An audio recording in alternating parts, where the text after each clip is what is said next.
giving us the advantage to win this election without any dispute whatsoever. But because of our ego problem, we are unable to define the way forward. And of course, an incumbency use every material available to them to their advantage to win the election. So the opposition party should take responsibility for dividing the minds of Nigerians, that led us to where we are today. Because if you look at the figures, if the parties have come together, we would have probably produced a different person based on INEC declaration of the winner. So it's a lesson to all the political parties to learn to work together, accept superior issues, keep aside sentiments and emotions, so that we can change the kind of terrible situation Nigerians are going through. Our educational system has collapsed, the health sector has collapsed, virtually everything is on its knees. The transport sector has collapsed. When I was going to Bauchi, I was scared. I was even thinking of returning back to Abuja. The roads were empty.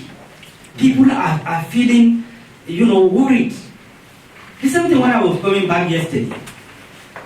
The Abuja, Jos, Bauchi, Northeast Road is a very busy road. You can see scanty of cars on the roads.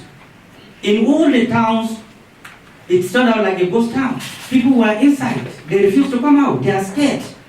They don't know what is going to happen. So we are responsible for this, and leaders must take responsibility. We must protect this country. And I hope that INEC have learned their lessons, terribly battered, that in the next governorship election, they will ensure that the system functions. There should be no excuses anymore. We have raised this issue severally, that once the Beaver system credibility is being questioned, that democracy is in danger. You can imagine that a country that have registered voters of over 90 million, less than 10 million votes, 8 million votes produce a president of Nigeria. How do you define legitimacy in such a system? Over 90 million registered voters. 8 million. Over 8 million declared votes won the presidency. The voters' apathy were unprecedented.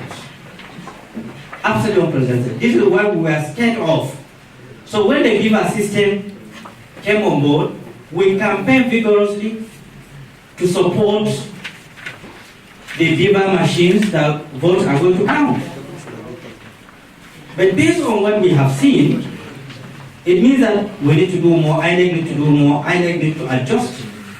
They need to do internal checkings and make sure they punish those who compromise the process as a deterrence. They must be fished out and they must be punished. There are video clips going on.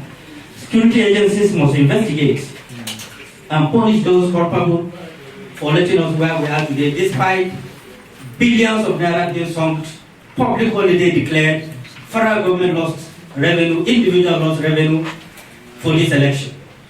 It was sacrificing for, and it was investigating, and it was punishing and deterrence to be created. So we commend INEC under Mahmoud despite the shortfalls, in the first of all votes. The election has been won and lost. Going forward, therefore, and what is right in the true interest of our country is for all grievances to be expressed through the appropriate channel and very responsibly. Our party believes strongly in the nation's justice system, capable of addressing various concerns expressed, and for it to always do justice. We also note that democratic consolidation for national unity and sustainable growth and development, it is the imperative of the times. As such, the SDP called for political class and general public to eschew violence in their actions and pronouncements. And in the larger interest of our country, we call on President-elect in his strategic consideration to take deliberate and practical steps in uniting the country by pulling human assets, by pulling human assets, bringing the country together through a government of national unity to fix our obvious national crack, addressing the failing and heal the land, and fast-track the process of national reconciliation. We submit that Nigeria is the only country and heritage that we have, and we all owe it a duty to ourselves and our posterity to protect the union and promote its stability. This is wishing our beloved country well as we open a new chapter in the annals of our political history.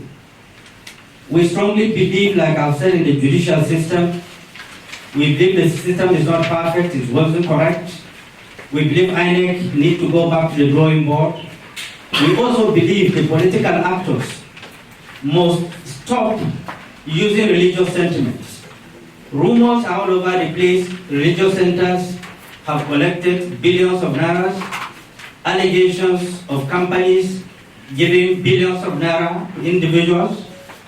And we have also had pronouncements from all the religious leaders, both Muslims and Christians, taking sides.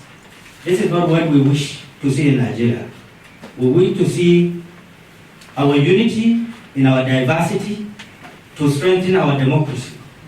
Religious leaders is to preach for peace and unity for all of us to work together as a nation. If Nigeria is not peaceful, there is no religious leader that can go out and preach. We cannot hold this press conference. And therefore, the uppermost in our mindset is the unity and the stability of Nigeria. Any other thing is secondary.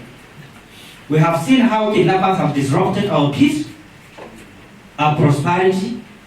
We have seen how people have been massacred, families conniving for their fathers, mothers to be kidnapped, brothers for ransom. We have seen how homogeneous people are killing their own people in the southeast, in the northwest. It has never happened in Nigeria before. And simply because there was a failure of leadership.